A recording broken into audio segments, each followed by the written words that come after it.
For the players.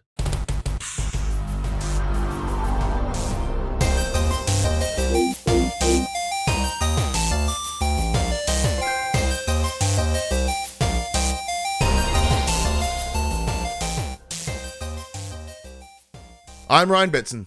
I'm Max Cooper. And this is For the Players, the PopCulturists PlayStation Podcast with over, 40 years of playing PlayStation and 10 plus years in that game's making. But I want to thank you for joining us in this PlayStation conversation. This PlayStation conversation happens every Monday morning at 8 a.m. on podcast services, including Apple Podcasts and Spotify, and 9 a.m. on those YouTubes. If you'd like to take part in future conversations with us, you can come and check out our socials.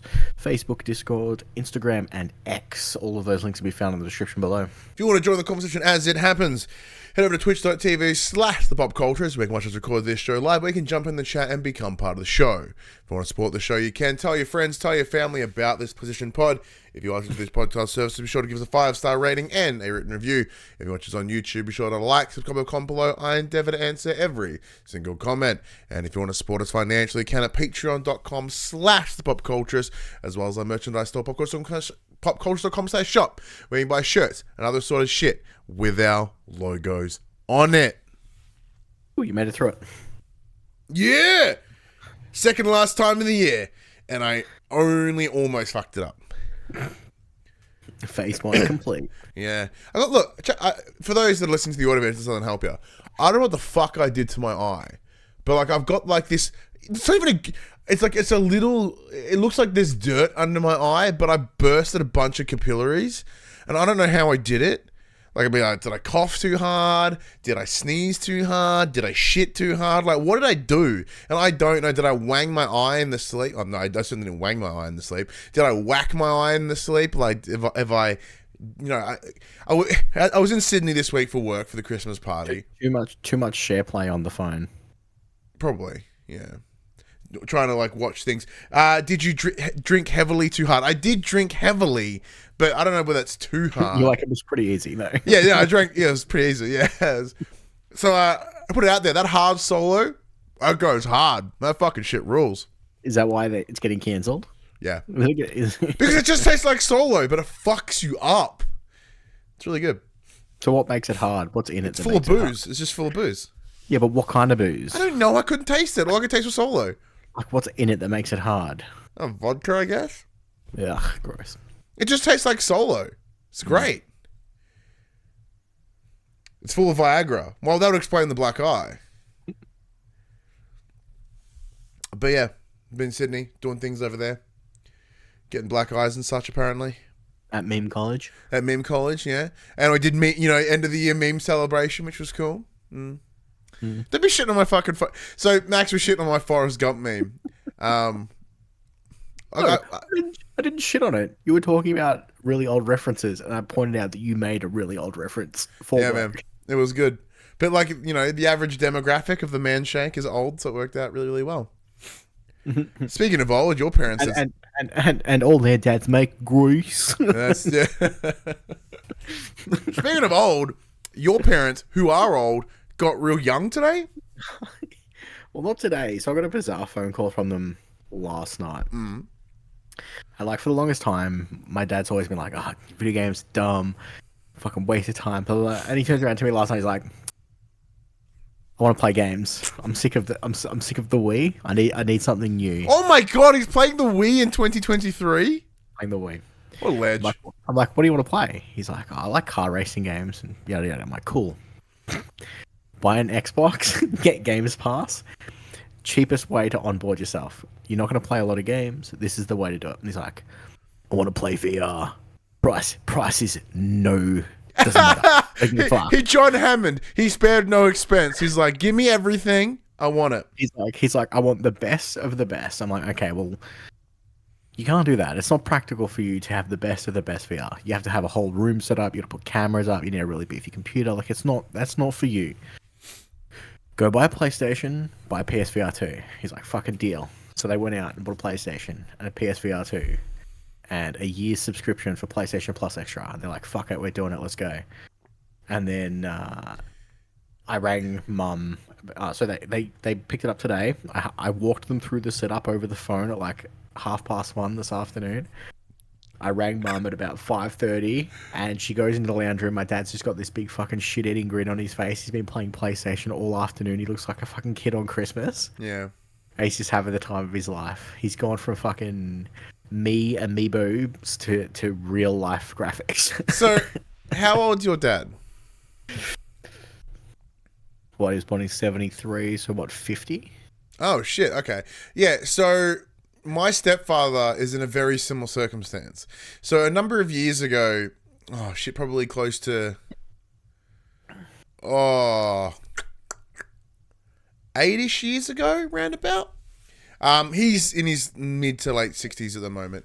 So because he's a project manager for pretty much all of the power stations in the Gippsland area, right? Very stressful job, very intense. He also travels a lot. I think he does some work in Newcastle, which is convenient. That's where I am most of the time. And it was one of those things where he just got stressed and would drink. And then he got to a point, he's like, I don't want to do that anymore. I need something else to de-stress me. And I was like, have you thought about games? And he went, all right. So my mum went, mum just went, all right, go have fun. Next thing you know, he comes back with a PS4. He's got like the Uncharted collection. He's got like The Last of Us. He's like every major fucking awesome single player game you could have got on at the time, he had picked up. He doesn't fucking drink anymore. Like, period. He just plays games. Like, when he's not working, he plays games. Just like me, he carts his PlayStation interstate. So, like, you know, even so much so, he messages me occasionally being like, are there any good games to play? You know, because, like, he's demolished pretty much every Assassin's Creed since, like, that's come to PS4. What's he playing at the moment? He's playing Hogwarts Legacy right now. Like, it's any third person over the shoulder action adventure game, he's played it. So there's something to it. Like, old folks just getting on board. But the VR though, that's an extra jump. Yeah, he's like, I want to play VR. He's like, your mum said it was fun when she played. I'm like, she played the old version. She doesn't even know. She's not ready for what this could be. So I've got to send them a little list of recommended PSVR 2 titles for them to try out. Well, obviously they've got GT7, which is VR enabled, but it doesn't really take advantage of the full VR. So what kind of experience? Because like there's that kayak VR, which is like apparently amazing, like from a visual spectacular. They really like playing those gimmicky games on Wii. Like they like playing like tennis and bowling, and there's a few tennis games. There's the Creed one, the boxing one that's supposed to be very good. Obviously Beat Saber's a very easy recommend. It's just one of those easy pick up and play games. All right. According to Phoebe, my partner, she's in the other room. In hard solo, you know what the booze that is in it? Pure ethanol. I'm pretty sure Mullet put that in. Did he? Earlier. Yeah, according to Google, the alcohol in hard solo is ethanol. No wonder it fucked me up pretty hard. Damn. That makes Explains sense. why your eyeball fucking exploded. Yeah. This is on tap. It was incredible. Is the fucking slogan for it "Go hard or go home"? Because if it's not, they missed a real good opportunity. No, I think it's just go hard solo, which can also be a masturbation joke, which is pretty smart. Just cuts to some dude like tearing apart his weenus. Okay, yeah. So okay, what other good games could they get in the VR? Like Job Simulator and like Vacation Simulator, they'd probably do the job, right? So yeah, it'll be good. It'll be interesting to see how they go with it. So obviously the VR, like, what do you? That's having a fucking blast just playing GT. What do you think your dad will like be interested in that's not VR? Like what do you think his interest? It's funny. So for a job, he drives a concrete truck, right? Yeah. And I was looking through the extra catalog to see what they could, dabble in. Yeah, good idea. And I jokingly sent it to Mum. I jokingly sent, "Oh, dude, fucking SnowRunner is on Thingo. He can be a fucking ice road trucker in his downtime." Didn't you say he got a wheel? Yeah, I think he's going to get one Oh, okay. because they're on sale, and Mum's like, it's his birthday next week or something like that. They're like, maybe we'll get one. I think he'll appreciate the wheel. It'll yeah. So I'm like, oh, he can be a fucking ice road trucker, so we can drive a truck when he's not at work. Well, you drive a truck when he's not driving a truck. But yeah, I think it's just funny. I'm just like, oh. It is a great story. It's like, so good. My dad got body snatched. What the fuck? Yeah. This is bizarre. See, on a slight, sort of more personal discussion, it's interesting. So, my stepfather and I, we've never, not got along. When I was younger, it was very, very different. But as I've gotten older, and because I'm a fucking giant weirdo, there's always well, how do we connect? Yeah. Games is the answer. Whenever we catch up, whenever we see each other, whenever we message each other, it is, hey, I saw this game. Is it any good? Because I know that you play games and stuff, and you get codes all the time. Can you, tell me if this one's good? Or is it, hey, can you recommend me something? I'm like, okay, here you go. So it's amazing how for he and I, it's become this great unifier that's allowed us to kind of come together, I guess. Yeah. Do you think this, because I know you and your dad are pretty close already, but do you think this would be that, next? Do you think this will open up something? Oh, I don't know. I have a feeling that his palette will be a lot different to mine. Cause honestly, he's not going to play Diablo or Lego Fortnite. No, I don't think that's his. I don't think that's his jam. Well, and then next week he's like, "Fucking Max, I got really into DMZ." And you're like, "Yeah, I'm sorry, it's been closed." He just turned into a fucking huge Zombies fan. Oh, imagine that, you and Zill and the boys, and you're like, "Hey, we've got an empty spot. What do we do?" I think my dad's keen. Like, what? Is he any good? And then he comes in and fucking team wipes people. Ooh, Batman VR. That's a good suggestion. That was fun, but it's not on PS. It's not PSVR 2. No, not all the VR games transfer, sadly, which is disappointing. Oh man. So yeah, that's what I've been doing this afternoon, and because I haven't, at the privileged position I've been in, I haven't bought a game for ages. So Mum's like, "Oh, we bought Gran Turismo for $130 from EB Games." I'm like, "What the fuck? Take that shit back and get them to price match it. It's only $80 somewhere else." Oh my god! You're gonna have to teach him the ways of buying games. Oh, is this what it's worth? Well, I guess, but don't pay that. You fucking insane. Yeah. Because you also mentioned that they got themselves a PS5 Slim. Yeah, they got the fucking Slim. Nice. Got the Slim because that's all that you can buy now. True. It's all that's all that's on shelves. So they picked up just a Slim with an extra controller. Oh yeah. So that was nice. Yep. So because I'm in that boat. They can play multiplayer now. Oh, they can play It Takes Two. That's well. Apparently, it's leaving the server soon. Well, they better get fucking on it then, better they? So get us some Lego games. We were just about Lego Fortnite a moment ago. They're good multiplayer games. That Karma Zoo, they probably won't be their jam, but they need to get them moving out. Get them overcooked. I don't want my parents to get divorced. Yeah. Okay? I'll get them UFC 5, and then they can fight each other. Get them Get them Tekken 8. We'll talk to Con and be like, "Hey, can we get 2 codes? One for us, and one for my dad. He's just started playing games, and I want my mum to kick the shit out of him." Power Wash Simulator was recommended by both Mute and Mullet. I know Mullet's fallen in love with Power Wash Simulator this week. Power Wash is good.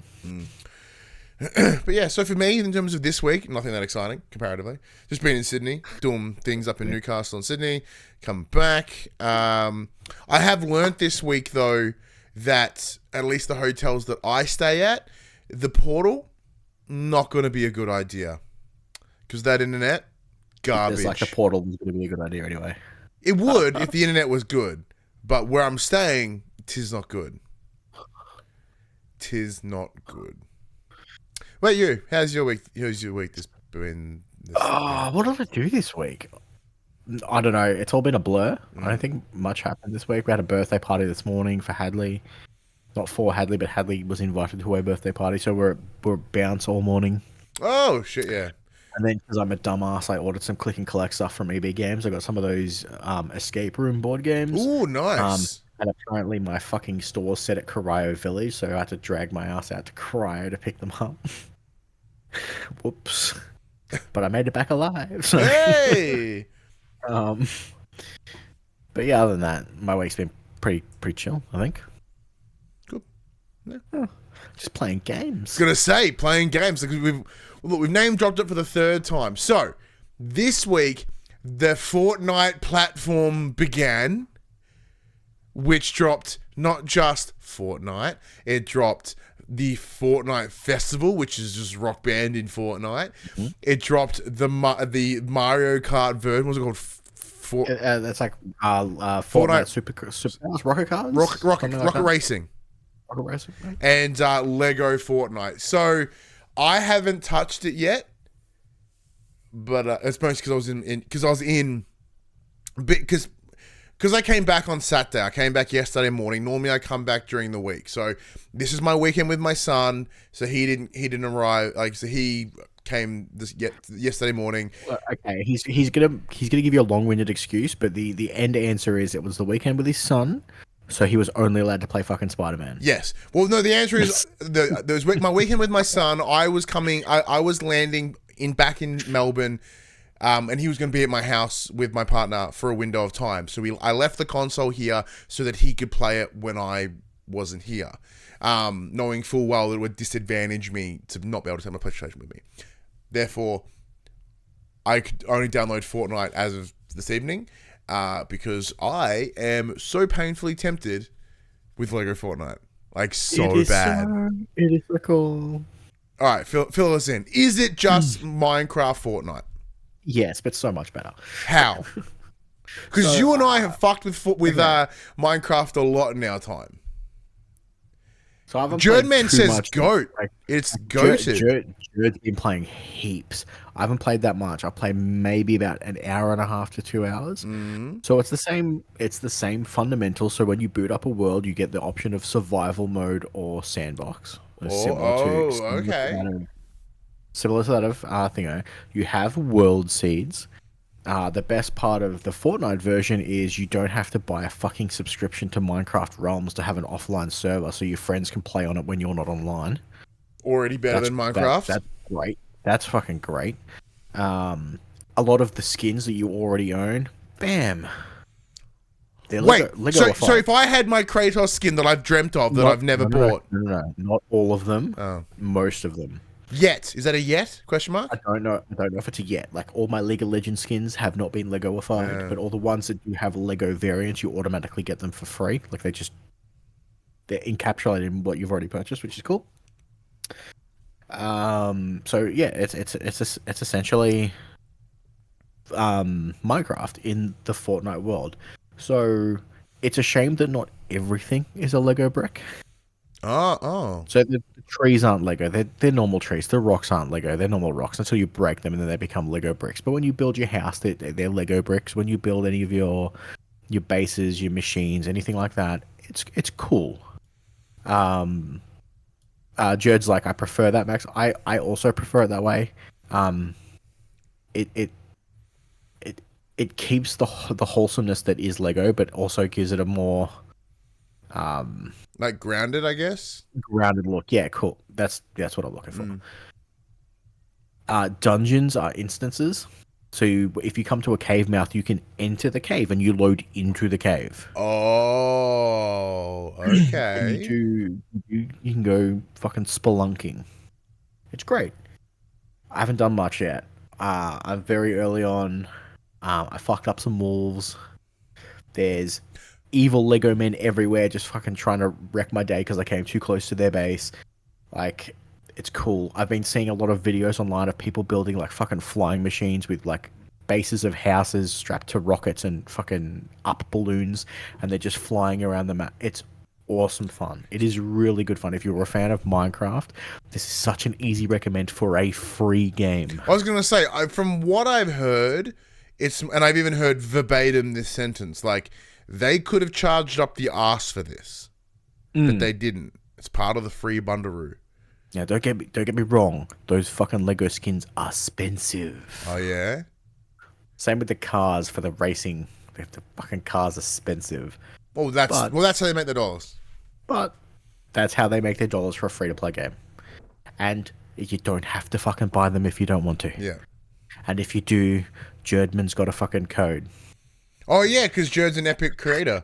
Hey Jerd, shameless throw in the chat. There you go. Jerd fucking sold out. Oh, don't get me wrong. If we had any influence, I would have sold out long ago. But yeah, it's great. It really is great. Fucking do it. Now. Yeah, I'm probably gonna do it. Yeah. Fucking Rocket Racing also mint. Holy shit! So Zill in the chat goes 2.4 million people were playing Lego Fortnite when they joined this morning. Yeah, man. Not Guitar Hero, Rock Band. It's harmonics. It's very already different. It launched at 2 a.m. this morning. Yeah, Fortnite Festival. We're recording, so yeah, 2 a.m. on Sunday morning. It's out. It's good to go. They charge 500 V-Bucks per song if you want to buy more songs. What's that equate to? A couple of bucks. Oh, okay. $6. $6. Slightly more expensive than like a Beat Saber or a Rock Band. Well, it's like song. $249 for a Rock Band song. Ooh, that's rough. Okay, the Rocket Cars also mint. So okay, so like what we were discussing last week, so it's made by Psyonix, the team that do Rocket League. So the question, Max, is it more Rocket League or is it more Mario Kart? Neither. Oh. So it's more Mario Kart in the sense that it is fucking track racing, but there are no items. You've got the drift boosting of Mario Kart, but that's as far as it goes. You can jump, and you can hold to boost like you can in Rocket League, so you can fly your car. If you fly your car too high, and there's no ceiling, your car explodes, and you reset you on the track. If there is a roof, your car flips upside down.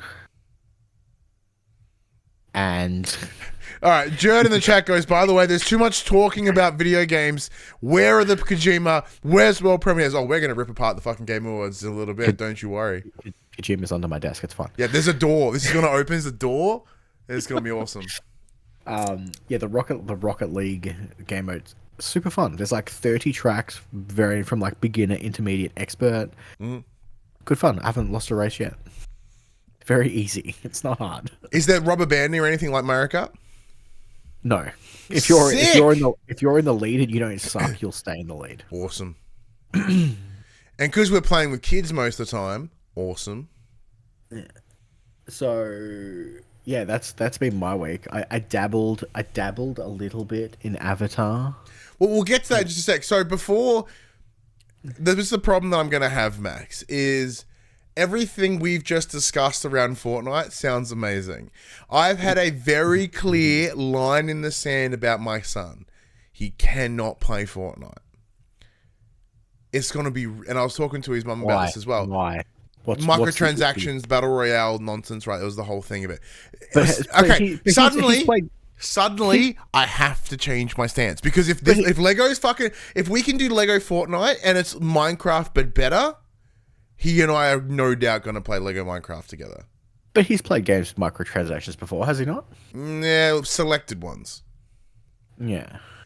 But like everything the ones that he plays where it's not the entire like point of the game. The point of Fortnite is microtransactions. And knowing that he's a little ADHD boy like me, these systems are designed to exploit neurodiverse people like myself. And him. And he's young. He's young and impressionable. Just got to put that password on purchases, mate. Oh, that already exists. Don't worry about that. But it's just like he knows to not buy. He won't buy anything without me. But I don't want him to be like manipulated. But yes, Avatar. The Frontiers of Pandora? Frontiers of Pandora. So big thank you to the team over at Ubisoft Australia. We were provided a review code for Avatar, The Last Airbender, and the Frontier of Pandora. I noticed you were playing it right before the show. I did! So once again, because I was in Sydney, I didn't have my PS5. I downloaded it. I went, oh, I have a feeling this will actually look really rad. I'll wait till I get home. And then I got home yesterday, and then my son, as you rightly said, wouldn't fucking stop playing Spider-Man 2. So I was like, I guess I'll wait. And because I was exhausted from a whole week of not being in my own bed, I went to bed when he did, and I was passed the fuck out. And then today we went gallivanting around the countryside. So I didn't get to play it until this afternoon. But so the game itself is the premise is that there is a group of 4 Na'vi, and they have essentially been taken hostage. They're part of the ambassador program. Yeah, they were taken by some dickhole, as you know these movies do, and living within the base. Shit goes down. The whole events of the first Avatar movie take place. Like, oh, Jake Sully, who's, you're like, what? Oh, that's the fucking main character whose name I can never remember until you say it to me. The other thing happened. They get put in a cryo sleep. They wake up like 16 years later or some nonsense, and then everything's still shitty apparently. So, yeah. And then you go out and do Avatar things. That's about the premise. So, how far past that moment are you? I've joined the Resistance and done a few things with them. Okay. So I myself did that opening tutorial area, came out, and then went, oh, cool, and then got to the Resistance base, and then my lovely partner put a nice dinner in front of me, and I went, well, fuck this game. I ate the dinner. It was good dinner. So yeah, I'm a little bit further than you. Yeah. So there's something like it. Now I know this is an easy dig. At this moment in time, it feels exactly like the movie. It looks really pretty, and I feel like I should be liking it, but I'm not. Because like, even the story of like, oh, we want to just be with our people. Oh, I don't fucking care. Like, I know it's only an hour, but it's just like because in the second movie, The Way of the Water, like a big hunk of that movie is just like teen drama, but not in a fun way. Where like the things that you're supposed to connect to, at least in these early moments. Now, I know I'm talking very big picture for like an hour and a bit of playing it. It has the undertones of that. And I'm like, oh, this is the worst part of that second movie. Actions was pretty cool though. It's very Ubisoft too. Oh yeah, is that Far Cry-ness there? It feels like I'm playing Far Cry with a different skin. Yeah, I like Far Cry. That's okay. But like you said, it does look gorgeous. The density is massive. I'm having the issue of I'm just getting this. I don't know if I need to fiddle with the settings or something, but everything just turns to a slog whenever I move my camera around. It feels sluggish. What? Are you playing in quality or frame? Always frame. I never play. Yeah, quality. So for me, I just assume that it's going to be garbage otherwise. So the game boots in quality, right? And then I was playing it, and then I went into a menu, and the menu is running at 60, and I'm like, this is great. And then I jump out, and it goes, like, what the fuck? Why can a menu and the game be 2 different frame rates? Yeah. And then I like flick into prioritize performance, and it runs better. Yeah. Teen dramas. So Mute says teen drama. You did like games based in schools. That's true. Like it's predominant. Like for me, good teen drama is Degrassi, which is essentially or Skins, or or In Betweeners, or the OC. Gilmore Girls. They're all good. Fuck, all of them take place in schools. Guess you're right. Even Persona. So that's pretty rad. Animorphs. Back to I'll definitely play more Same. of it. But yeah, at the moment, I have a feeling that like you said, like the movie, the story itself is probably going to be hot garbage. Yeah, and like it's very similar to the movie. I'm like, I want to like this, and it's not grabbing me, and I don't know why. But just like the movie, I'm gonna really enjoy shitting on it because. It was one of those things like, so Phoebe, she was so keen to see the second one. I'm like, the first one sucked. The only reason that movie was good was because of the 3D. And when there's no 3D, the movie, you're just going to see how garbo the movie is. She's like, no, we should see the movie. I'm excited for it. Let's go watch it. Okay. And I could almost feel the moment in her go, what the fuck is this? Like, yes, there's shit on it now. There's 3 more coming, baby. And like, yeah, guess what? We're only 20 minutes in. We got 4 hours of this motherfucker left because this movie's unreasonably long. And then, yeah, there's 3 more coming. Get excited. Or 2 more coming. I don't know, 4 or 5, whatever it is. I think there's 2 more coming unless the next one's great. And then it'll be 3 more. I think it'll all rests on the next one. Well, if it rested on the other 2, I'm surprised there was a second one. But, let me think. Was there anything else that I played? Once again, yeah, being in a state didn't help. Oh, shit. The VR mode for Resident Evil 4's out. Should probably download that. No, because you were going to play Baldur's Gate with... Yeah, I was going to do Baldur's Gate. However, I had the problem that the internet was too poos. It didn't work for me. Admittedly, I did re-download GTA 5 after watching the trailer this week, which we'll get to next. I know that's not on your list, Max, in the doc. But dare you jump around? We're going to talk GTA as the next one, all right? Sure. Is it even in there? Where is it? Or did you put it in the quick bits because you're a bastard? It's in the fucking quick bit because God damn it! It was the tiniest motherfucking trailer that gave nothing away. All right, we'll get into it. Yeah, so I re-downloaded that and I was like... date, not next year. Yeah, so I booted up the online and I went, oh, I have like $9 million. When the fuck that happened? All right, sweet, let's do something. And then I was in a submarine and then I got confused. And then you could afford 1 car. Yeah, and I can afford nothing. Because I remember there was, you got free money every month for like until the PS5 port came out.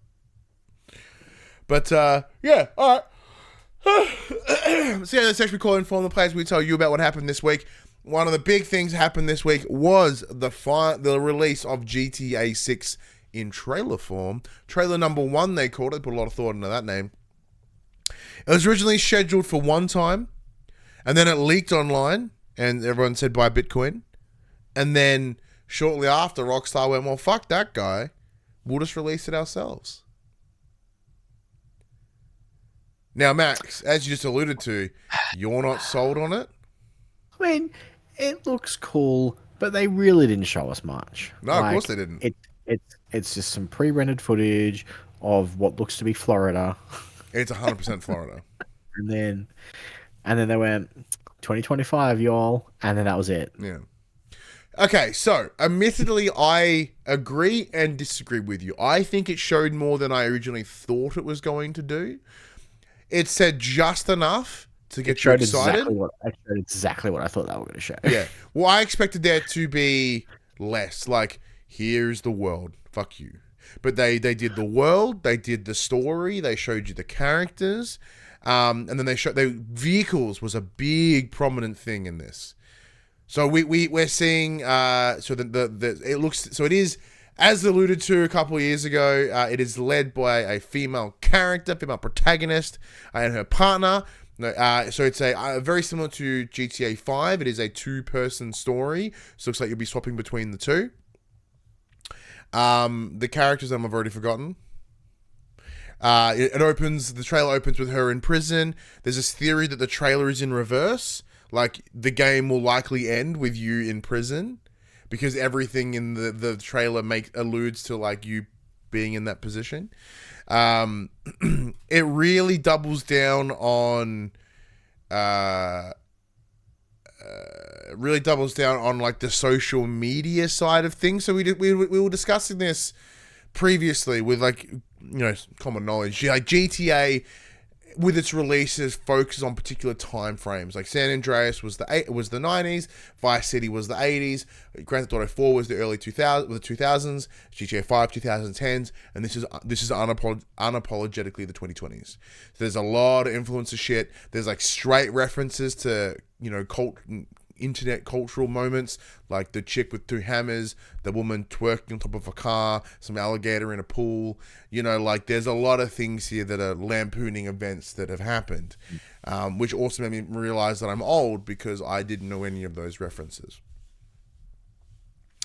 But yeah, it showed, you know, standard gun combat, but like not gameplay. It was all, as you said, it was all cinematic. Yeah, a lot of cars, a lot of world setting, a lot of density. Like there's a lot of traffic, a lot of people, especially like on the beaches. The whether it turns out that way on release, don't know, but it does look quite visually impressive, especially the shots of like the wild. There's a shot of flamingos and like some foliage. And I guess if you're taking the foliage from Red Dead Redemption 2, which looked immaculate, pardon me, bringing that into here would be very interesting. So it is set in Florida, or their version of Florida, which is called Lorendia?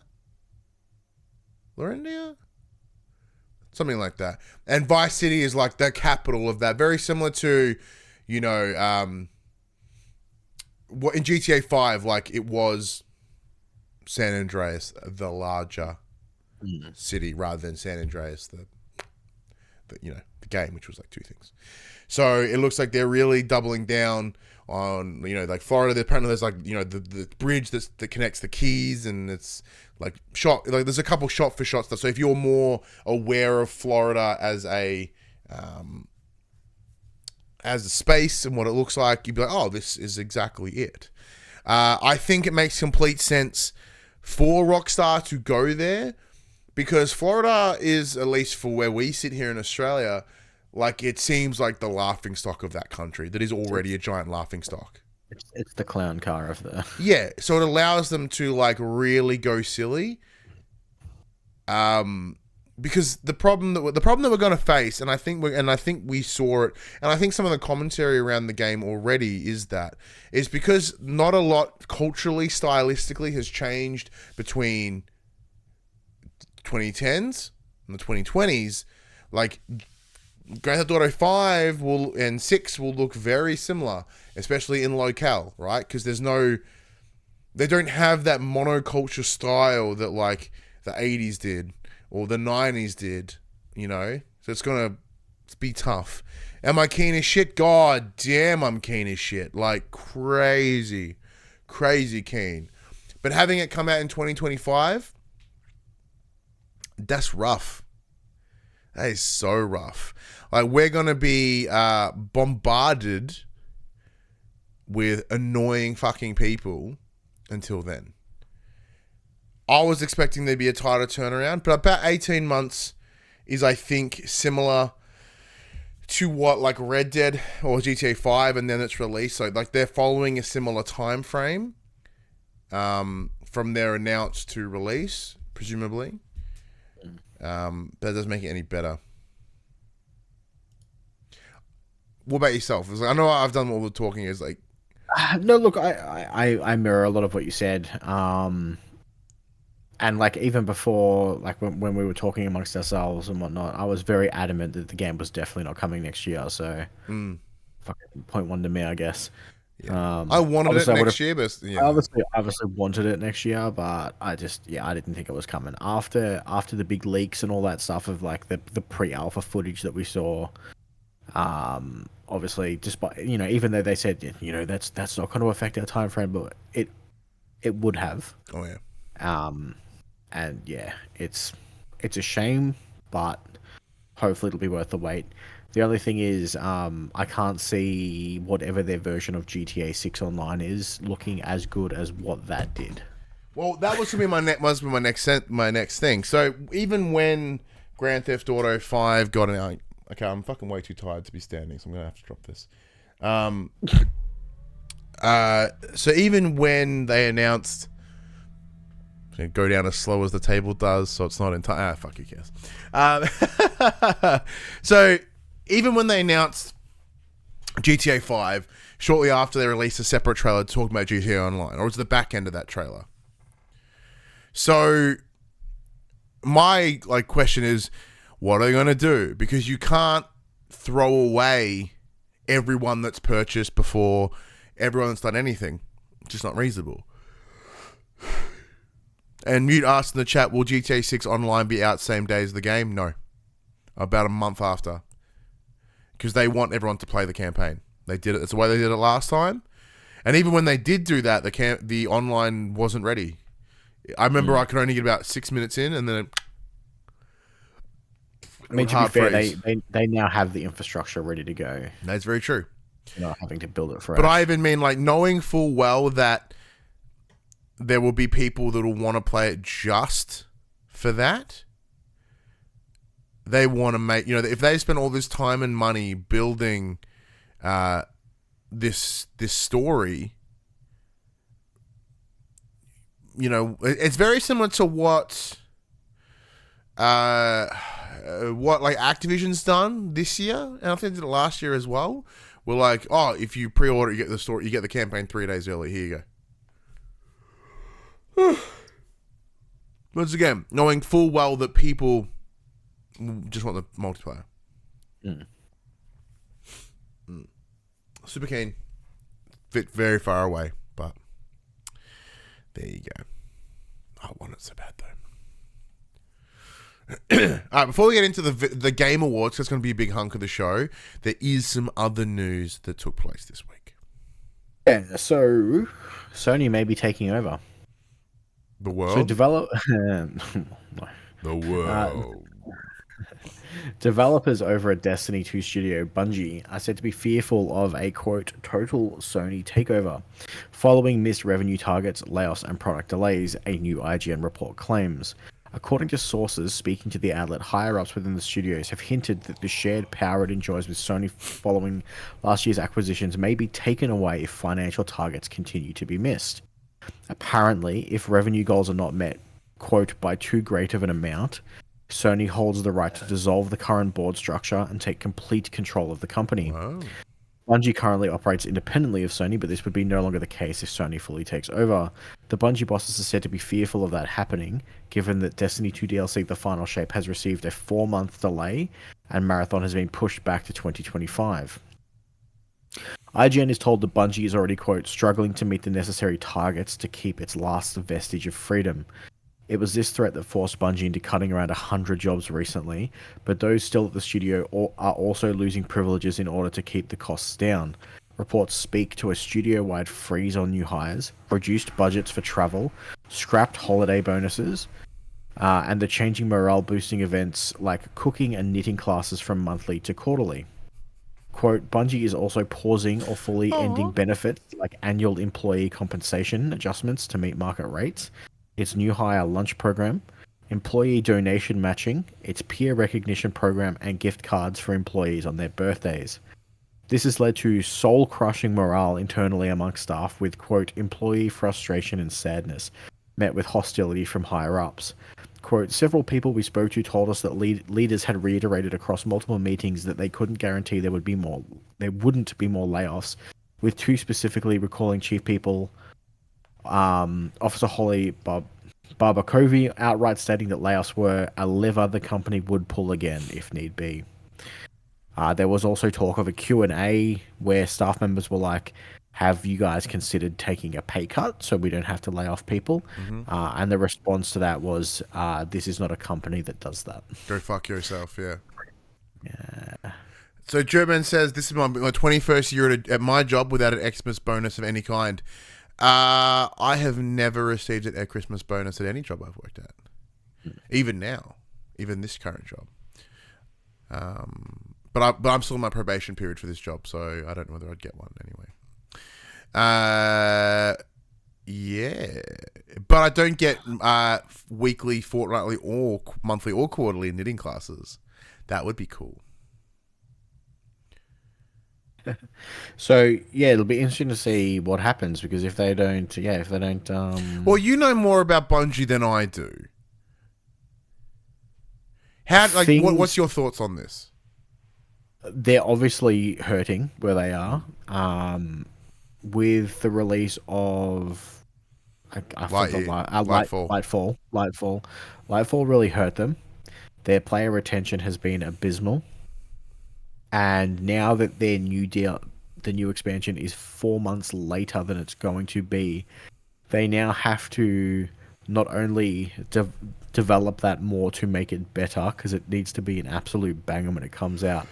They now need to also make 4 months worth of content to see people through to that point. Yeah. Without knitting classes. They're in a really, really tough spot.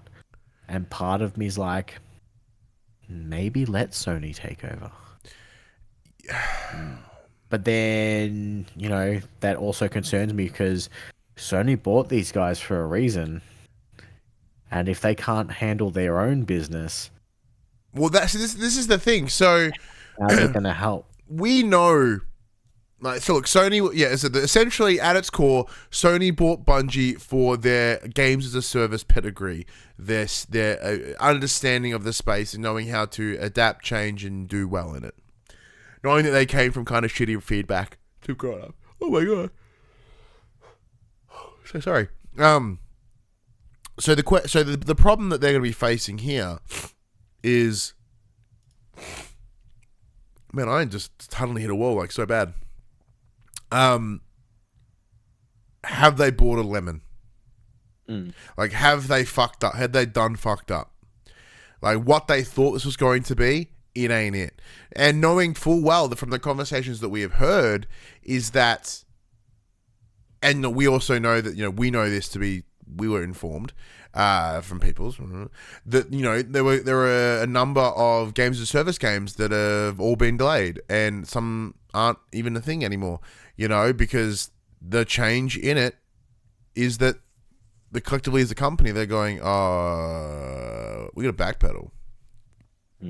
And especially on those other stories around like The Last of Us and the factions, because Bungie went, it's not sticky enough. And they're right now, they are Teflon.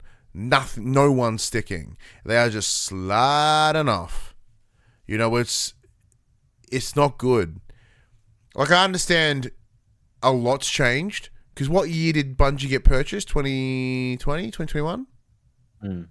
A lot, like, within the world, a lot's changed.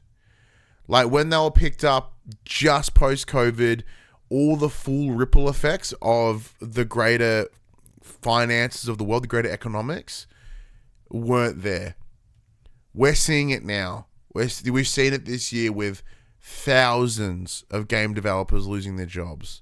Thousands of people, individuals that work in the gaming space losing their jobs, not just developers. There's various roles. And is this within that? Very likely. As the financial stresses on everyone in every area of every company is being hurt. But yeah, I don't know.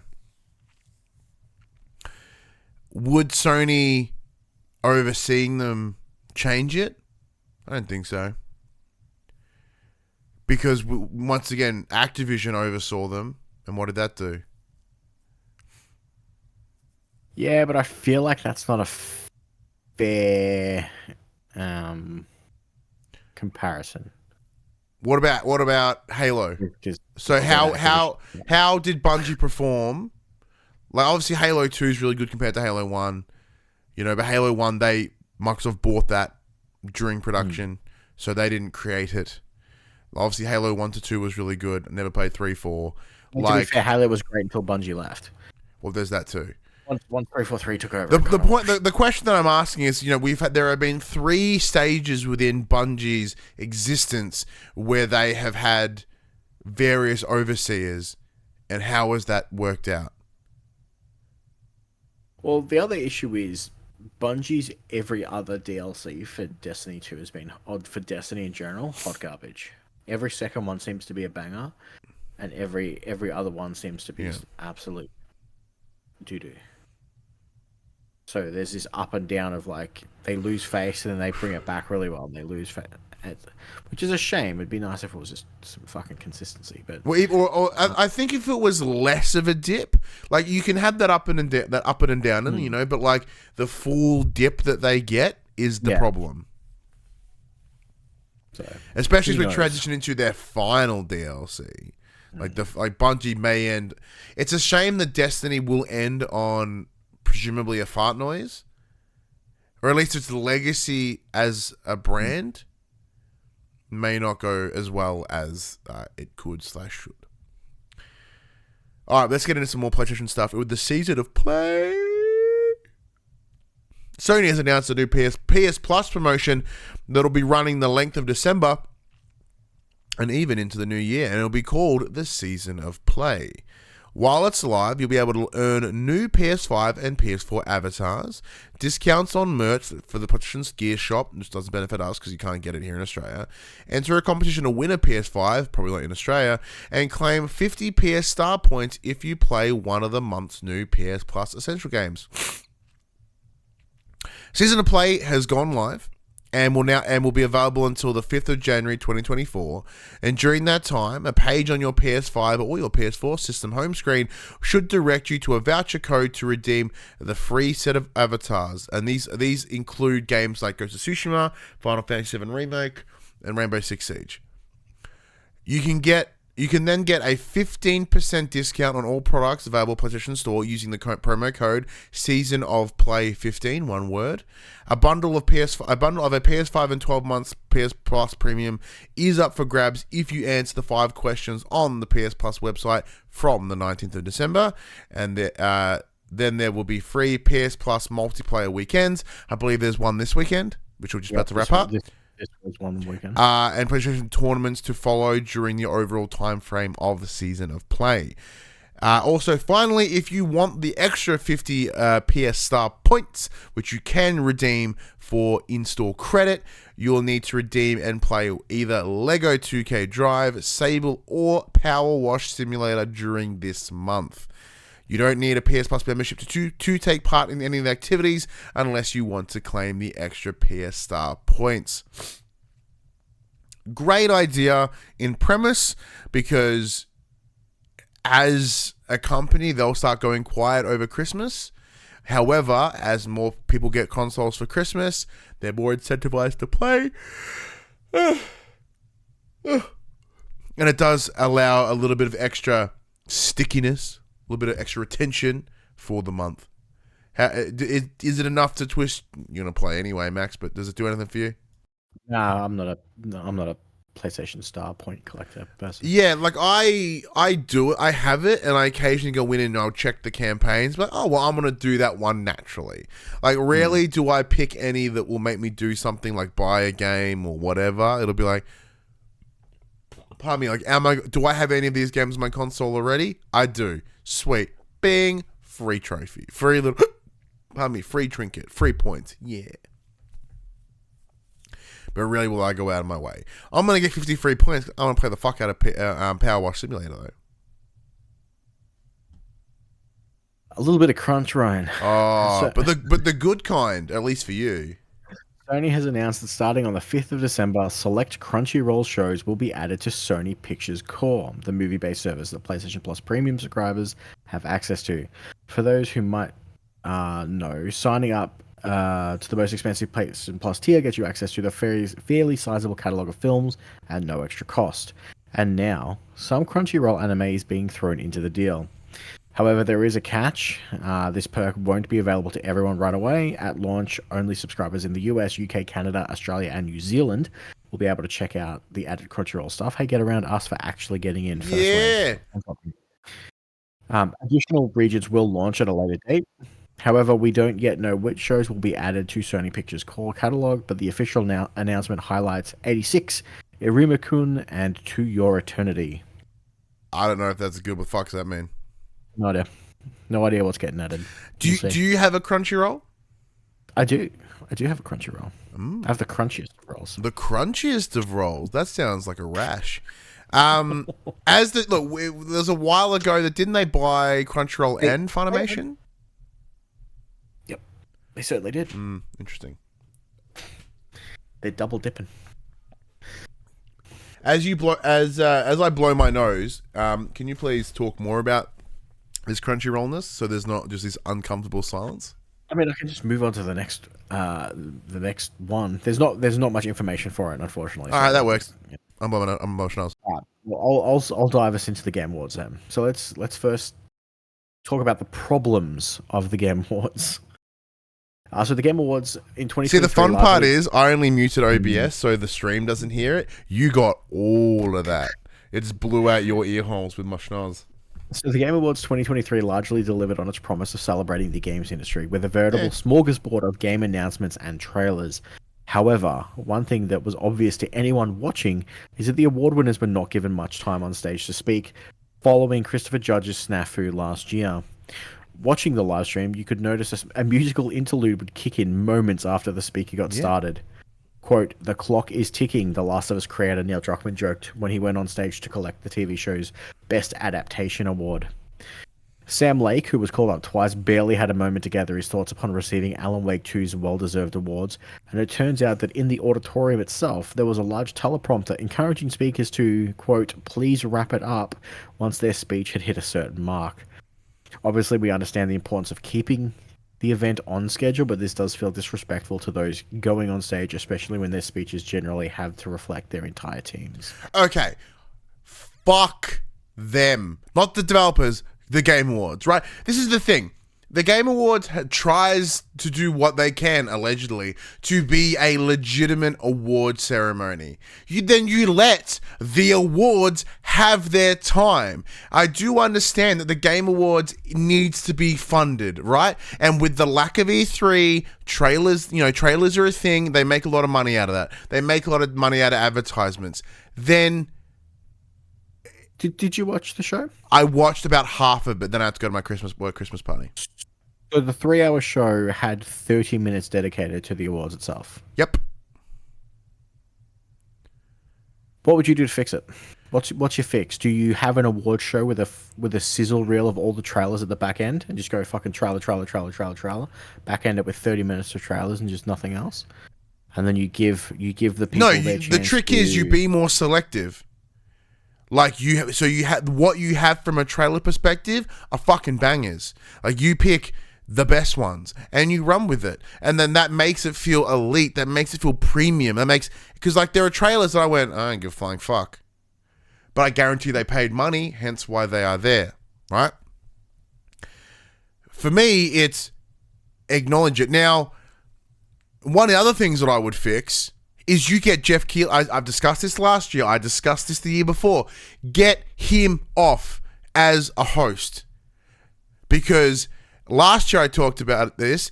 At every moment, he felt like he was like, we got to keep going forward. So nothing was like, because he's the producer, he's the creator, he's constantly aware of what's going on.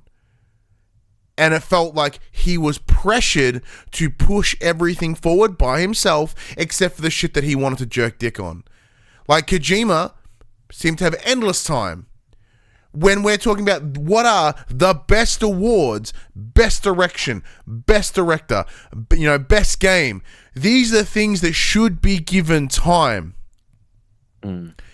When best performance was given, the speech that gentleman provided was amazing. And it was instantly disempowered by them cueing that music. We understand. I understand. Games is a business. It's about money. It's about pushing that thing, right? Everything is about that. But this year, it felt like to a detriment. In that they go, oh, well, we need to, it felt more shamelessly business and money grabby than ever before. So it either goes two ways. You have 2 nights, one that's all just the E3 of it all, and the other is the awards, or you just do it better. Christopher Judge's speech last year was long, but I thought it was fucking awesome. He said some incredibly good and powerful things. Should it have been 8 minutes? No. But when people are given 30 seconds to talk about everyone, we're here to celebrate games, but for 30 fucking seconds. In a year where, as I said before, thousands of individuals that work in the space were let go because of gross fucking business practices. One of the only things that they have to celebrate their hard work was cut short, just like their careers, because of gross business decisions. In the chat, Buddy Watson comes and says, somebody tell Keely what a run sheet is. Put him in gorilla position for a wrestling reference. Get him off the fucking stage. The Game Awards aren't even out on by the industry or for the industry. It's just one guy. A guy who is an absolute shill. I agree. Now, don't get me wrong. If I was to run a Game Award, my own version of the Game Awards, I'd make it a little bit about the shit that I like, because I'm a piece of shit, right? But I'm not going to market it as this is this and that the other. They in no way did they celebrate games industry. They celebrated money. They celebrated marketing. What's your thoughts, Max? I felt like I've ranted real hard. No, again, it's the same thing. Like, I made a comment as it was live. Just what does this need to be? What needs to be done to this to fix it, essentially? Because that was everyone's big complaint was, it's not really an award show. It's this.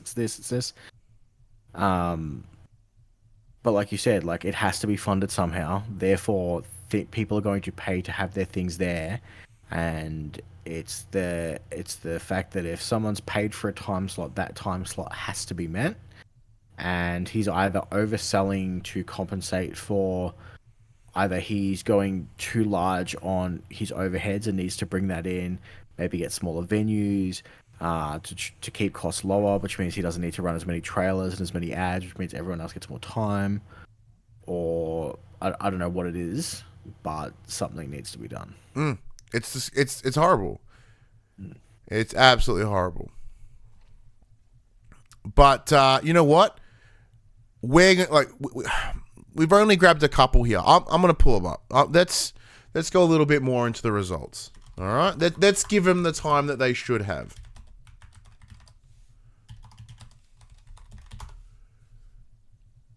All right, where's the full list of the results? Here you go, winners. We'll go from the bottom, and we'll work our way up. So, Player's Voice, which was the award, essentially, what was the people that play the games, what was their favorite of the year? Baldur's Gate 3 got the winner here, which Baldur's Gate 3 pretty much got a big old run. They cleared house pretty well. As I'm sitting here being all noble, best esports event, I don't give a fuck. Fuck you, go away. Best esports coach, don't care, go away. Best esports team, still don't care, go away. In the chat, Buddy goes, DICE Awards should be pumped up more, and more gamers/industry should just stop promoting and treating Jeff and TJ with importance. See, this is the thing. I would agree with that. The problem that we have within the gaming space, and very, very similar to movies, I guess, is that the average consumer is a fucking moron, and they won't appreciate the nuance and it baffles me that there are people that love and consume games but don't give a flying fuck about how they're made or the people that make them. That always baffles me. But I guess that's just me. Like, when I love movies. I don't watch them as much as I used to, but I still care about how they're made, who's in them, how it works, and I love it when a good movie gets the award, gets the recognition. Like Everything Everywhere All at Once, one of the best movies ever made, and it was awarded correctly so. And even myself, I have not played a lot of Baldur's Gate, just personally. But I understand. I can see why that game is so incredibly important. Even last year, when I was like, I personally think God of War Ragnarok should have won. However, for what it was, for what it is, for what it achieved, Elden Ring was the winner and should have been the winner. Best esports player, don't fucking care. Hey, no. Oi, Faker is a legend. The dude's been in the pro scene for like 13 years in Korea, and he's still one of the top players. That's insane. Good for him. For like 4 world championships, it's insane. Yeah. Yeah, look, that's probably the only one that I know, like the only name I know. So yeah, okay, cool. I'll go with that. Best esports game, okay. Content creator of the year. It's not even a fucking person. Iron Mouse. It's some probably a dude doing a voice of a young child in an anime space. That we have fallen as a society. Especially when people make games around there. Fuck you. Most anticipated game of next year. From Tekken 8, Star Wars Outlaws, Like a Dragon Infinite, Hades 2, but the winner was Final Fantasy 7 Rebirth. Useless fucking award. Because like, what do you have most excitement for next year? Best multiplayer game, Super Mario Bros. Wonder, Street Fighter 6, Party Animals, Diablo 4. However, the winner, Baldur's Gate 3. Now, Max, as someone that has played Baldur's Gate 3 and Diablo 4 and Street Fighter 6 and Super Mario Bros. Wonder, do you believe... Sorry, I just got fucking sidetracked. Apparently Serenity's coming back. What? Oh, what, really? Yeah, apparently it's coming to Disney Plus. Oh, shit. There you go. Serenity and the Echoes of Tranquility. Sorry, anyway, Game Awards. Yeah. Let's go. Best multi. Yeah. Baldur's Gate 3. Yeah, I know that. It's one of the only games that has like local split screen co-op. The game is fucking amazing. It gives, as a player, it gives you so much agency on how the character that you want to build, how you want to play the game, how to tackle any obstacle in your path.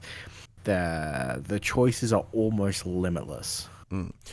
They did such a fantastic job of translating what is a tabletop role-playing game to a virtual space. That was about to be my point, yes. Yeah, like one of the best... As from at least what I've heard, what I've seen, it's one of those things of, yes, this is the best. Like, nothing beats a multiplayer experience, quote unquote, of a tabletop role-playing game. And Baldur's Gate 3 fucking nailed it. Best sports / racing, which is weird that they throw those two together.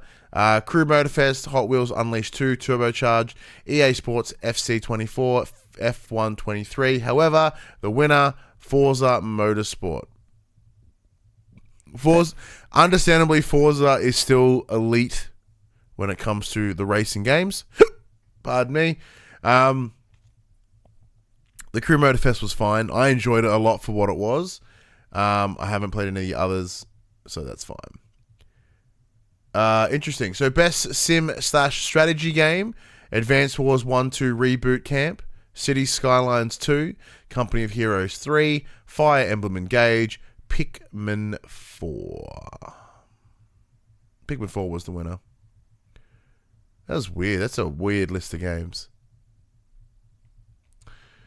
Best family game: Disney Illusion Island, Party Animals, Pikmin 4, Sonic Superstars. However, the winner, Super Mario Bros. Wonder, because of course it was, because everyone has a boner for Nintendo and Mario, apparently. Best fighting game. Winner went to Street Fighter 6, which I would agree with. The rest were all kind of fine. Mortal Kombat 1, probably the closest to taking it over. But in Street Fighter 6, as someone that has been a lifelong Tekken fan, Street Fighter 6 changed things. And it looked immaculate. I loved the simplified controller scheme to allow a reduction in entry, like the barrier of entry. It just kind of made it great for people to be able to pick up and play. So much so that my 6-year-old son at the time could play it with absolute ease. Do you have any contention to that one, Max? Do you agree on that decision? Yes, very much so. Best RPG: Baldur's Gate 3, Final Fantasy 16, Lies of P, Sea of Stars, and Starfield. The only thing that Starfield was nominated for, and understandably so, Baldur's Gate 3 won. As it should have. The best demonstration of an RPG. Well done. Best Action Adventure Game. Alan Wake 2, Marvel Spider-Man 2, Resident Evil 4, Star Wars Jedi Survivor, and the winner, The Legend of Zelda Tears of the Kingdom. Incorrect. Max? No, it's correct.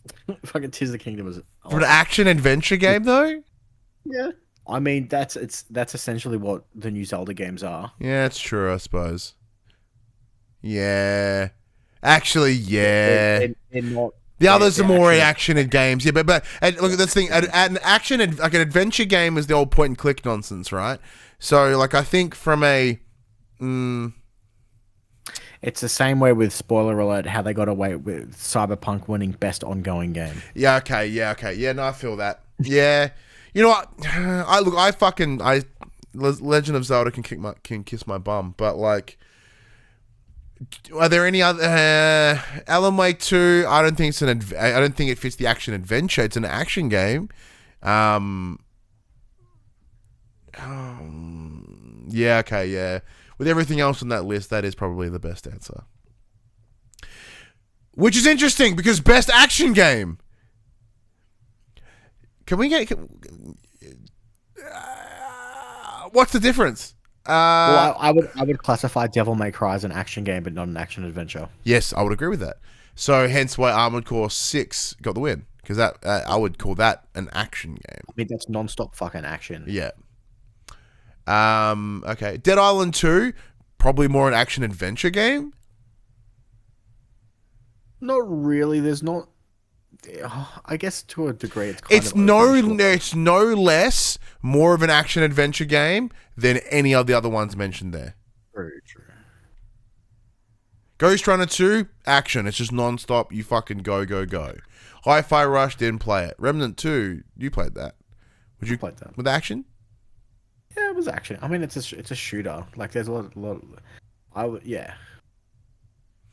Buddy goes, I feel action is more linear and action adventure more open. Yes, I would agree with that. I'm and if you want, and yes, admittedly, everything else that's in that action adventure game list are more linear experiences, whereas Legend of Zelda is, if Tears of the Kingdom is anything like Breath of the Wild, it is open.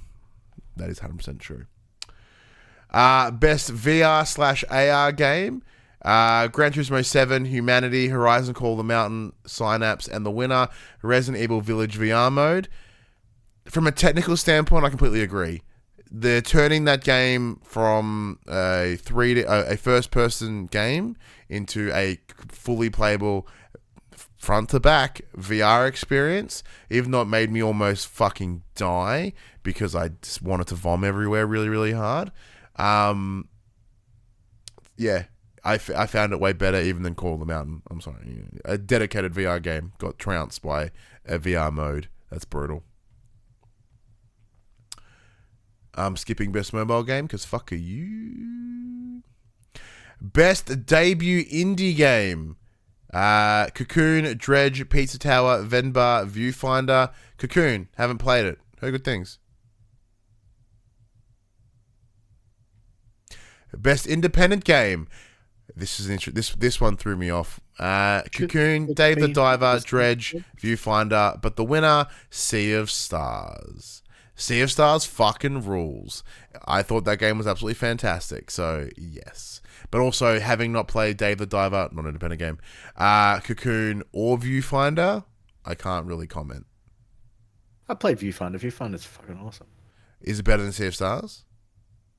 Depends on your point of view. Sea of Stars was that RPG, top-down isometric RPG game, yeah. Mm. And Viewfinder is a fucking puzzle game like Superliminal that uses aspects. Oh, I remember that one. Yeah. Oh. So it depends. Yeah. Oh, that's different. Oh. Like apples and oranges. That's true. Which is the problem with the title of Best Independent Game because there's so many different genres to it. Like, yeah. Best community support: Cyberpunk 2077, Destiny 2, Final Fantasy. What? 14. I forgot how Roman numerals work for a second there. No Man's Ski, And of course, the winner is Baldur's Gate 3, as it should be. Like, from a game that like started in early access and had an incredible support to its team to build that game from what it was when you played it, 3 years ago, 4 years ago, to what it was now. Yeah, pre-COVID, I was playing Baldur's Gate 3. Well, actually, as you probably got a better experience of that time, explain. Oh, it was a hot mess back then. Yeah.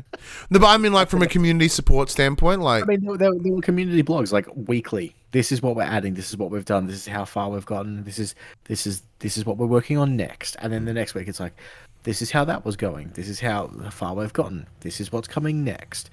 And even now, still, we're getting... I think we're up to, like, patch 5, hotfix 5. And the last one was fucking massive. That is the most fake-ass pitch I've ever seen in my entire life, Max. I know, right? Look how old Jane is, though, in the background.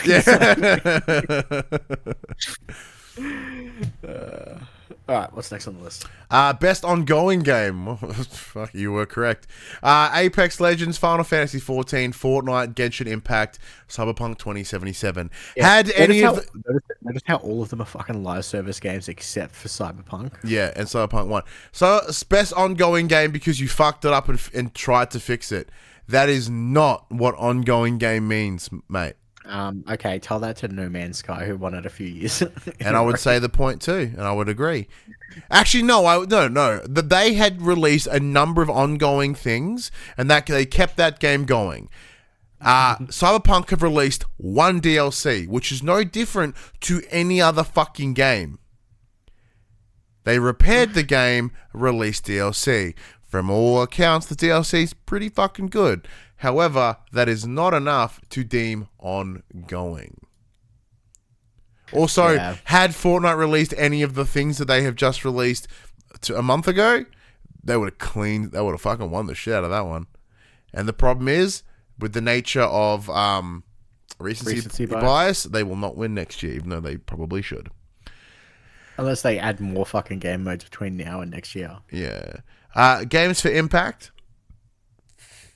I don't know any of these games except Goodbye Volcano High and Tachia 1. Didn't play it. It's fine. Heard good things. Goodbye Volcano High. Get the fuck out of here with your anthropomorphized furry bullshit. Innovation in accessibility. Diablo 4, Hi-Fi Rush, Marvel Spider-Man 2, Mortal Kombat 1, Street Fighter 6, and the winner, Forza Motorsport. Now, obviously, we can't speak to that. None of us would be using either you or I would be using the accessibilities within these games. So we'll take their word for it on that one. This one, best performance. The list were as follows: Ben Starr for Final Fantasy 16, Cameron Monaghan for Star Wars Jedi Survivor, Idris Elba for Cyberpunk 2077, Phantom Liberty, Melanie Labourde, who played Saga in Alan Wake 2, Yuri Lowenthal for Marvel's Spider-Man 2. Man, you hate high school. Yeah, I had a real shit time in high school. And the winner, Neil Newborn in Baldur's Gate 3. What character did they play again, sorry? I played Astarion. Yeah. Vampire. Yeah, and... That everyone online was simping over for the entire fucking year. I love this dude's aesthetic too, by the way, rocking a mean kimono. Yeah. And like what he had to say in his speech, I think was amazing. His speech was incredibly good. Because I was talking about, through the art of games and through the art of creative expression, through Baldur's Gate 3, there are people that have been able to finally represent themselves in the game. And it was a fucking great speech. It was cut short by stupid ass music. And I assume you agree. Having played 1, 2, 3, 4 out of the 5 max at least, do you agree with this one? Yeah. Well, yeah. Well, as someone that hasn't played that far into Baldur's Gate, tell me about this character. How did Neil Newborn destroy this in the best way? I mean, it's hard because so he's one of the playable characters if you choose to play an origin character. He's one of the origin characters. I haven't. I played as like a self-created character. So you only experience as much as you put in with that character. You could completely miss him as a companion for the entire game, and you'd never get to see any of his stuff, which is a real shame. But his overarching story is that of he's essentially a fledgling vampire, and he wants revenge on his maker. And he goes through this crazy personal growth of, I want to be better than he was, but I still want to be out from under his control. And I need to do things that are abhorrent to get to that point. But will that make me a bad person like him? Or is doing this allowing me to be free of that? Like, it's fucking crazy. Man, like, this whole time I've been thinking about making my own custom character. Fuck that noise. I'm playing this guy. It's nuts. That's so good. That's good. Best audio design: Alan Wake 2, Dead Space, Marvel Spider-Man 2, Resident Evil 4. But the winner, Hi-Fi Rush. Haven't played it. Hi-Fi Rush is cool. Yeah, from the audio space, would you agree? Yeah. I'm pretty sure. So how? Because obviously Hi-Fi Rush, like, audio plays a key component in the game. Yeah. Well, how does it work? It was like musical based combat from memory. I think it was like at the very start of the year. It was, yeah. I played it. I haven't played it since. But yeah, I didn't have my sick PC then, so I couldn't play it. Like beat down to the music. Sick. Essentially. Best score and music: Alan Wake 2, Baldur's Gate 3, Hi-Fi Rush, Legend of Zelda: Tears of the Kingdom. But the winner, Final Fantasy 16. Max? It was a cool soundtrack. I think out of those, it definitely deserved it. But I think there's been some pretty banger soundtracks this year that didn't get a look in. It's also the only award that Final Fantasy won. Yeah, so like Alan Wake 2 could have, benefited from, like, was the... Oh, no, we're talking about... there was the band that played there as well. Like, that would give him should it, in theory, could have given him an advantage. But yeah. Best art direction: Hi-Fi Rush, Lies of P, Super Mario Brothers Wonder, Legend of Zelda: Tears of the Kingdom, and the winner, Alan Wake 2. All of them, like, Hi-Fi Rush stylistically had an interesting look to it. Lies of P was great too, but it was essentially just Dark Souls but with Pinocchio nose. Mario looked like every other fucking Mario ever. Legend of Zelda looked like Breath of the Wild. Congratulations. Alan Wake 2 is fucking weird, and, like, stylistically, it rules. It absolutely rules. Agree? Disagree? I can't really agree. I haven't played enough of Alan Wake 2, to be honest with you. Now, this is a tough one because, yeah. So, the best narrative: Baldur's Gate 3, Cyberpunk 2077, Phantom Liberty, Final Fantasy 16, Marvel Spider-Man 2, and the winner, Alan Wake 2. Now, I've not finished Alan Wake 2, so I can't comment on that as a complete narrative. However, if it's anything like Alan Wake, if it's anything like Control, and it's all that mushed together, and from everything that I'm aware of in the game and the story that it tells, and what I've been informed happens after where I'm at, fuck yeah. Give me some weird bullshit, and Alan Wake 2 seems to be exactly that. Well deserved. And someone put it up on Twitter, and I forgot all about it. There was X amount of years ago, I think it was like whatever year it was. There's a video of Sam Lake talking to the camera, being like, "Hey, we can't make Alan 2. It's just we financially are unable to do it. I'm really, really sorry." And then now to be in a position where they made it, and it fucking rules, and it wins. Best adaptation. So this is for, a video game property in a different platform. The nominations were Castlevania Nocturne, Gran Turismo, Super Mario Brothers Movie, Twisted Metal, and then the winner being The Last of Us, which is the bang on best decision. Interesting that 3 PlayStation productions made the cut. But it was very funny when, like, Neil Druckmann won when Last of Us won, Neil Druckmann stood up. You just see Anthony Mackie with a fucking shitty face. He was sitting right in front of him. That's poo. But yeah, the only award PlayStation won. Yeah, it's a good year though. But we'll talk about that because yeah. Best game direction. Oh, sorry. One of the points I wanted to bring out about best narrative: Baldur's Gate 3 probably should have been in consideration. It wasn't in consideration. However, because the narrative is so flux, it's a tough one because your experience into my experience, that one, so it's about how it comes together as one solid thing. So best game direction: Baldur's Gate 3, Marvel Spider-Man 2, Super Mario Brothers Wonder, Legend of Zelda: Tears of the Kingdom. Winner. Sup, Shane? The winner, Alan Wake 2. From an overall experience that is fucking weird as shit. That's Alan Wake. I mean, there's an argument to be made that Baldur's Gate 3's direction is just as good to keep everything tied together in a cohesive, That's true. Fucking thing that still cogent, works when there's so many things happening at once that could completely derail anything at any given time. You know. But again, Alan Wake 2 is, by all accounts, fantastic. So agreed. And the bigger one, the game of the year. Nominees were Alan Wake 2, Marvel Spider-Man 2, Resident Evil 4, Super Mario Brothers Wonder, The Legend of Zelda: Tears of the Kingdom, and the winner, accepted by a man in full-blown fucking armor, Baldur's Gate 3. Now, as I said before, I have not played enough of Baldur's Gate 3 to really go, oh, this is the answer. However... it was undoubtedly the answer. It was undoubtedly the answer. Like, it's very similar to last year, as you mentioned, with Elden Ring.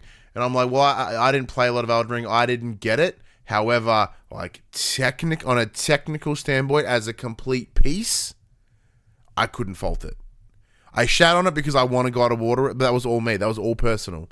But objectively, that was the deserved winner. In the same way that objectively, what the team at Larian were able to produce with Baldur's Gate 3. Oof. Ha! Shane Bailey, I missed the armored guy's speech because I blinked. Like, I coughed and then... oh, fuck. The 3 awards have gone past. That's bad. All right, Max, this is your moment to just blow out, gush. Baldur's Gate 3 is the game of the year. Look, for all the reasons why I said before, just talking about why the gentleman won, best performance. The game is so nuanced in its delivery of its story, its character progression, its character's growth, how you can play. There's so many different things and different ways you can do things or tackle things.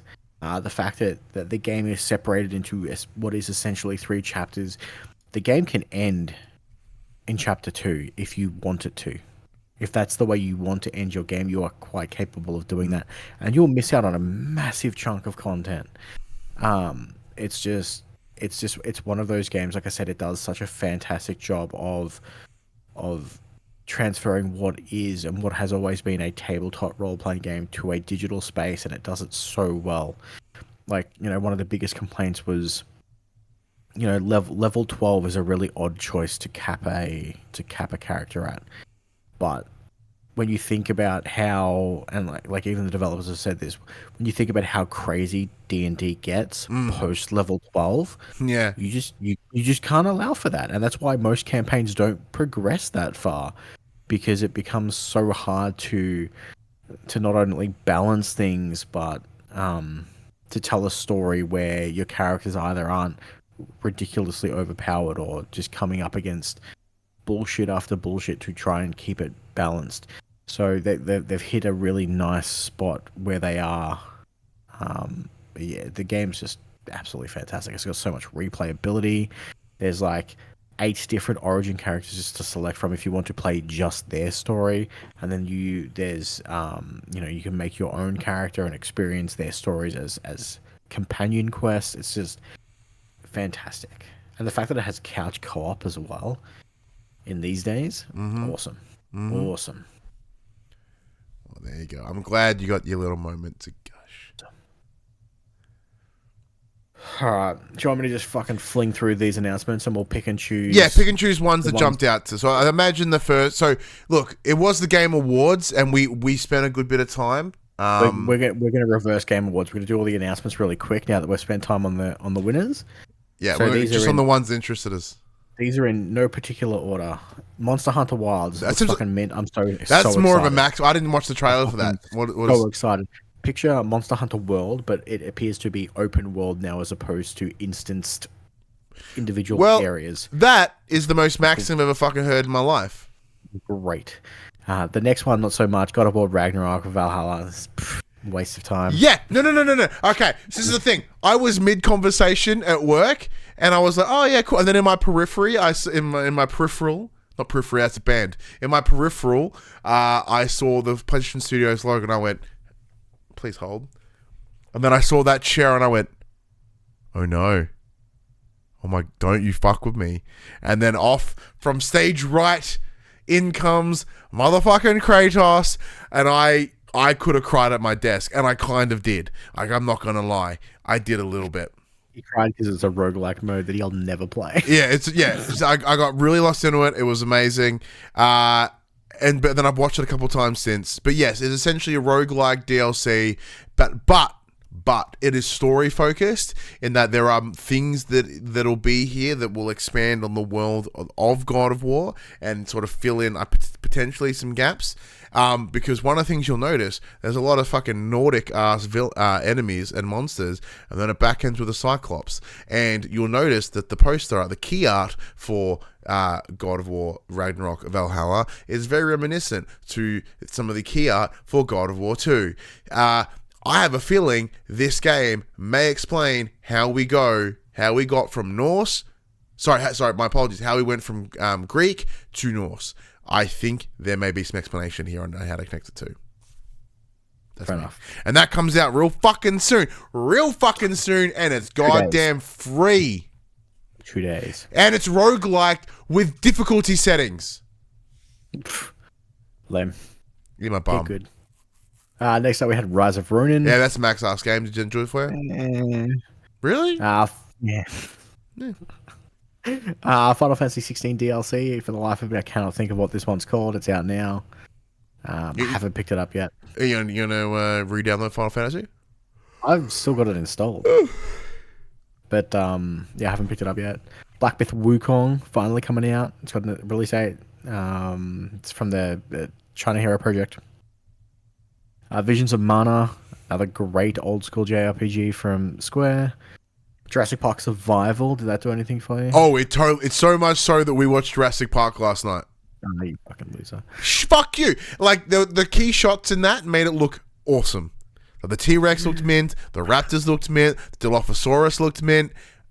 I think I presume that after watching Jurassic Park again last night, I have a feeling that the premise of this game, because it doesn't really tell you much, is essentially going to be along the lines of when everyone got on the boats to fuck off, you didn't. So you missed the boat. It's going to be, I can't believe it's not Ark. Oh, no, it'll be more like The Forest. The Forest meets dinosaurs. The next one has me most excited, I think, out of everything on this list. Light No Fire, the new game from Hello Games. Oh! Where they're like, we've made the fucking world. That's it. Go have fun. Oh, like we've just made it. We've made one planet. Chill. Yeah, one planet. Bam. Fucking done. After as much as I like, No Man's Sky had a really shit like skeleton. What they built on that skeleton was really cool. That'd be my same fear going into this. Lost Records, Bloom and Rage. I don't remember anything about it. The game. The next one is, I read it wrong the first time. I thought it was Dragon Ball Sparkling Zero. Turns out it's Sparking Zero, which in my opinion is just as bad. Yeah, both names are poo hole. But essentially it's Budokai Tenkaichi. Yeah, pretty much. The casting of Frank Stone, which is Dead by Daylight single player mode. Okay. Exodus. Matthew McConaughey. All right. It just looks like Interstar. Like, I love when he came out and he did his thing. He's like, look, I'm not going to say all right. Instead, I'm going to go pew, pew, pew. And I was like, oh, this fucking guy rules. And then he essentially went, this is a game about like time and space and how time is meaningless. I'm like, that's a True Detective reference. And then he goes, I'm like, that's the Interstellar reference. I'm like, this motherfucker gets it. Like, this is good. This is real good. No Rest for the Wicked. Brothers: A Tale of Two Sons is getting a remake. Which is dope. So that's the first game by the dude that made It Takes Two and No Way Out, which is cool. Warhammer 40k Space Marine 2. Oh, they got a date? I think so. Sick. Skull and Bones is coming out in March. Allegedly. Suicide Six. Squad Kill the Justice League got some more trailers. Yeah, look good. But once again, more Suicide Squad. Metaphor Refantasio. I remember seeing that one. Prince of Persia: The Lost Crown is on track. And Is that the one we played at PAX? I didn't play it. I think I played it in the Nintendo booth. It played really fucking well. If it's the side scroller one that's like essentially very similar to the old Prince of Persia, like it looked real cool. Guilty Gear Strive is getting 3v3 battle modes. Okay. Twisted Metal is getting a season 2. Yeah, I should finish season 1. Anthony Mackie's still in a job. The first Berserker, kind of like a Souls-like. Persona 3 Reloaded got some love. Did get you moist in the front area? I mean, Persona 3 is great. I can't wait for it to come out. It comes out in like February, I think. Yeah. From Exoborn. Which was the one that was from the same team as Persona? It was Metaphor Refantasio. Yeah, because the menus looked bang on. Yeah. But like, are they more fantasy space menus of the UI, I should say, of Persona? There's Tales of Kanzera Zao, which is made by the guys who did that game you loved last year, Kenna Bridge of Spirits, I think. Oh shit! Yeah, didn't see that one. Thrasher, the skateboarding game. Oh. The Rise of the Golden Idol. Okay. And then Sega came out and they're like, yeah, we're going to fucking do some shit with Jet Set Radio, Crazy Taxi, Streets of Rage, Golden Axe, and Shinobi. Fucking bringing back all the... Fucking the Crazy Taxi popped me. It popped me real hard.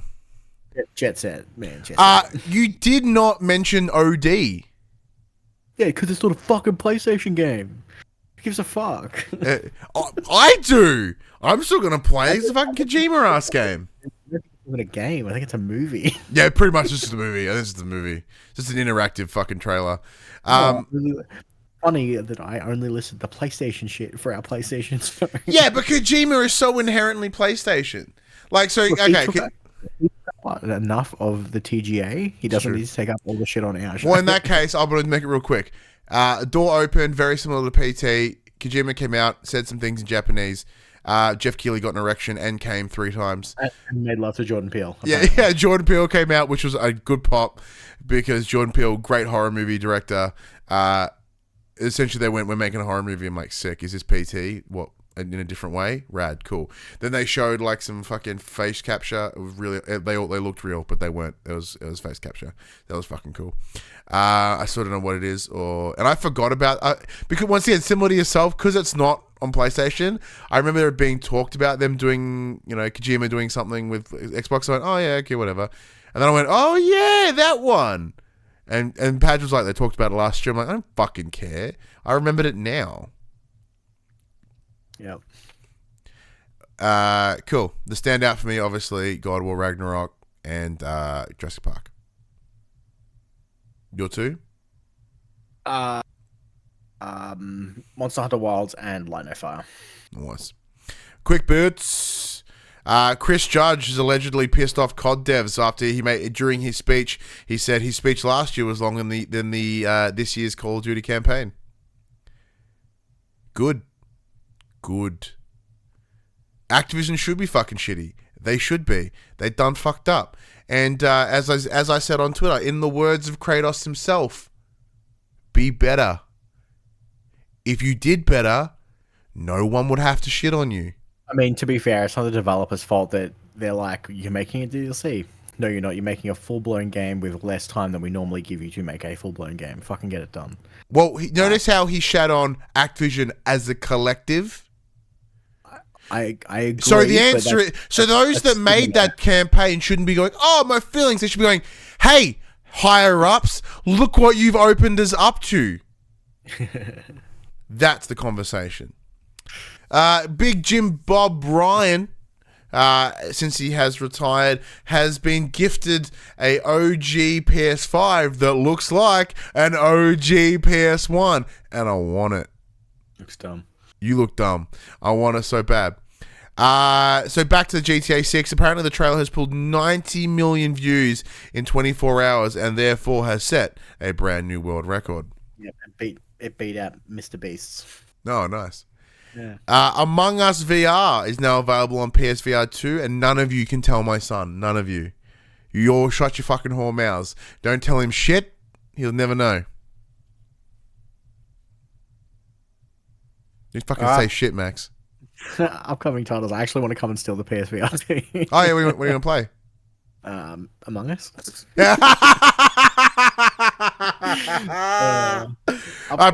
my PSVR 1 back. We'll do an exchange. Not that I need it. I don't give a flying fuck, but... Or you could just deliver it to me next weekend when you come here for my child's birthday. Oh, yeah, no, I have a wrestling show. I can't. Oh, you fucking suck shit. But because it's not my weekend with James, Millie might come with James. Yeah, I might. I'll message Rufus. Yeah. Or something. Okay, upcoming titles this week: God of War Ragnarok Valhalla, PS5. Yeah. Vertigo 2, PS5, December 12th. I really don't think that U2 song needed a sequel, but okay. Cookie Cutter, PS5, December 14th. How to say your game's basic without saying it. Five Nights at Freddy's Help Wanted 2, Fuck. PS5, December No 14th. one tell my son. You all shut your mouth. Shut your whole mouths once again. Nausea, PS5, PS4, December 14th. Grand Blue Fantasy Versus Rising, PS5, PS4, December 14th. And Trinity Fusion, PS5, PS4, December 15th. And the big one this week, obviously, being Cookie Cutter. I was going to say it's Five Nights at Freddy's Help Wanted 2, especially after the success of the movie. God of War Ragnarok, you fucking morons. Play God of War Ragnarok, goddammit. If Shaggy's not in this game, I don't want to play it. Oh, shit. Well, there you go. That does bring us to the end of the show. Cool. Somehow we talked more about the Game Awards than the Game Awards in less time. That's how you do it.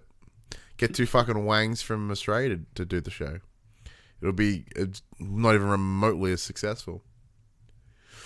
But yeah, next week. Next week. Advertising. What was it, sorry? And with way less advertising. Yeah, because we don't get advertising money. Not for lack of trying. And we'll jerk all the dick. But no one wants us to jerk their dick. But next week will be our final episode of 2023. Another 50-ish episodes in the bank. Late 40s, I guess. I don't remember how many episodes we've done this year. So we'll be doing a wrap-up. I just hit my Achilles tendon on my chair, and it really hurt. Oh, that really hurt. The only credit I can give the TJ is at least a game a year wasn't a 4-way tie. Oh, that's a throwback. Two Wangs would be a good podcast name. That's a good name for sex tape. But yeah, so next week will be our final episode of the year. We'll be reflecting on our game of the year as well. Our award. So for those that are still listening, or whatever, what the categories are: best game of the year, best independent game of the year, best game of not this year, and wasn't there another one? Worst. Yeah, and worst. But that one's a tough one because we get to play only the games we give a shit about. So it's very rarely you have to play a game that sucks bum. Maybe a game that should be better.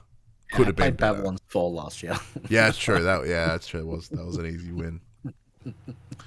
But yeah, so they're the four categories, plus honorable mentions.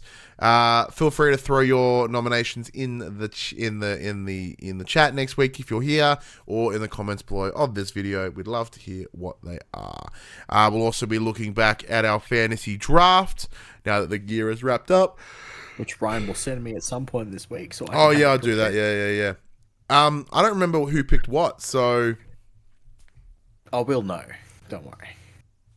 Right from this very second, I don't remember. Who do you think's got it? You or me? Me. You? I think. Did you have spoons or did I have spoons? I don't recall. Well, you have the book. Yeah, but I'm not going to look at it. That's the point. I'm trying to speculate right now because we both had games that didn't drop. You had Final Fantasy VII Rebirth. That didn't drop. And Suicide. You had Suicide. What do I have? What were my not games that came out this year? Games, I don't remember. Well, I'm going to leave it at that because that's the fun part. Max, wrap it home. Alrighty, everyone. This PlayStation conversation happens every Monday morning at 8 a.m. on podcast services, including Apple Podcasts and Spotify, and 9 a.m. on those YouTubes. If you'd like to come and take part in future conversations with us, you can come and check out our socials: Facebook, Discord, Instagram, and Twitter, or X, I guess. All of those things can be found in the description below. If you want to join the conversation as it happens, head over to twitch.tv/PopCulturists, where you can watch us record this show live. We can jump in the chat and become part of the show. If you want to support the show, you can by telling your friends, telling your family about this PlayStation Pod. If you are listening on podcast services, be sure to give us a 5-star rating and a written review. If you watch us on YouTube, be sure to like, subscribe, and comment below. I endeavor to answer every single comment. Oh, and of course, big thank you to PlayStation Australia for the fucking Spider-Man 2 swag bag. If you want to support us financially, you can follow us on patreon.com/PopCulture, as well as our merchandise at PopCulturists.shop, where you can buy shirts and other assorted shit without logos on it. But until next week, I'm Ryan Betson. I'm Max Cooper. And that was for the players. It's a good swag bag, by the way. You get a controller out of it. Yeah, I'm super stoked. I was like, what about me? I did love that. You're like, hey, check out this cool swag bag. Going, what's that controller doing? You've already got one of those, motherfucker.